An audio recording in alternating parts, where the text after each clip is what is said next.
Easter 5, May 3rd, 2026. We'll look at the New Testament reading.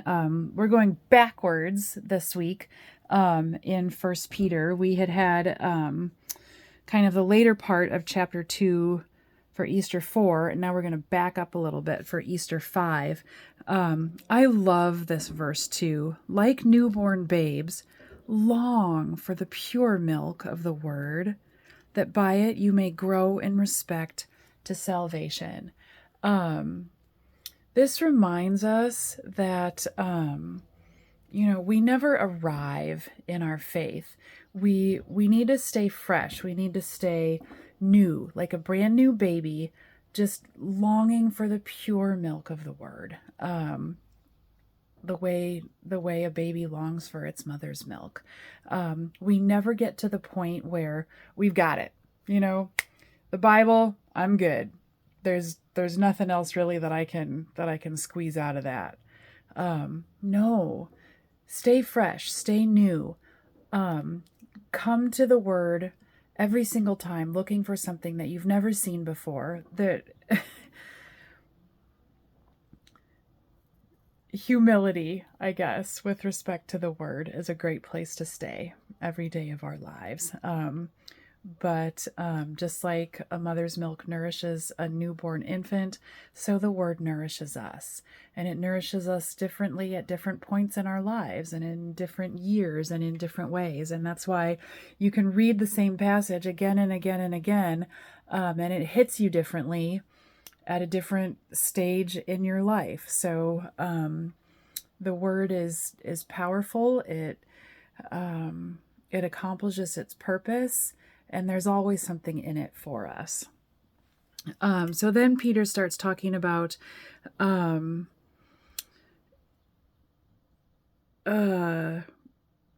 Jesus being a living stone and a cornerstone. And in that way, we also, since we walk in his ways and follow his example, we also are to be living stones, built up as a spiritual house for a holy priesthood.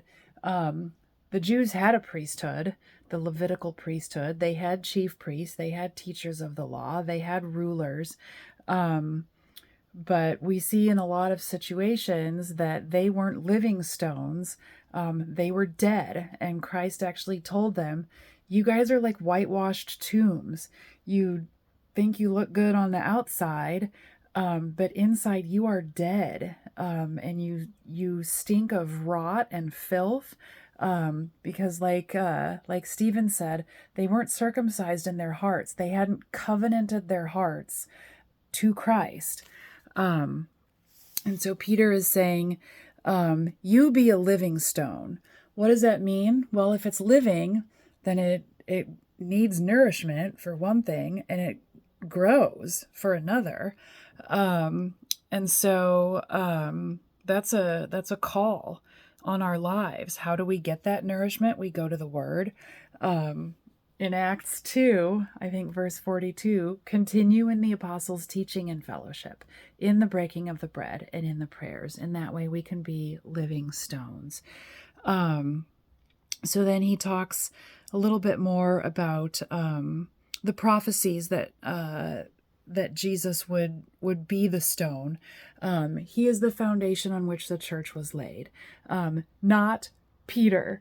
The Catholic Church gets this wrong. Peter is not the bedrock of the church. Christ is. Peter's testimony about Christ's identity as the Messiah is the bedrock because Christ is the cornerstone. But Peter is not the cornerstone of the church.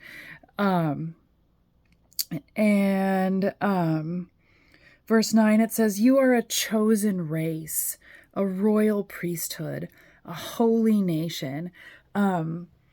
This is to distinguish Christians from Jews.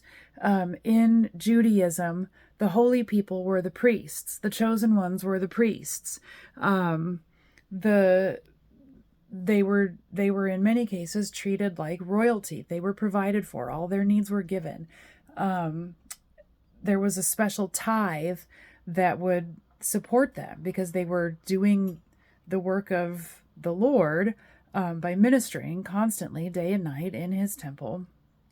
And they were treated as special, set apart, holy, chosen, dignified, royal. And now in Christ, that's for everybody.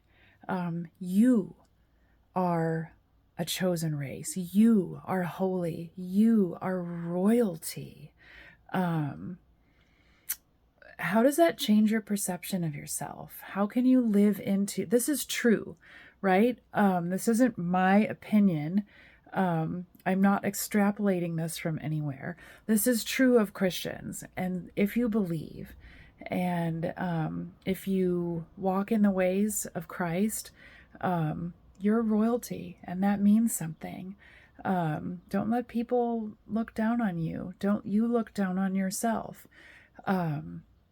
Having the Spirit in us transforms us and makes us into something that we could not otherwise possibly be.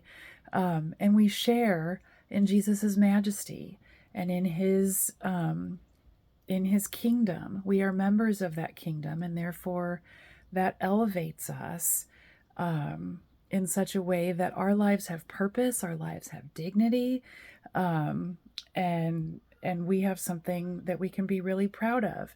Not that it has anything to do with us, not that we consider it something to be grasped, not that we look down on people without it. But there is something uniquely special and holy about belonging to Jesus and having his Spirit in us. And that can elevate us, especially if we have a tendency to depression, insecurity, feeling less than others. Claim this verse for yourself. Put your name in there. I'm a chosen race. I'm a royal priesthood. I'm a holy nation. I'm a people for God's own possession. Put yourself in there because it's true. How far do we go here? Verse 10. For you were once not a people, but now you are the people of God. You had not received mercy, but now you have received mercy. Our lives are different because Christ came and because he has given us the ability to be his fathers. He has given us the gift of grace, which allows us to have a faith, which allows us to long for his word, and then to be transformed from what we used to be into this living stone for him, part of his building, part of the church, part of his body.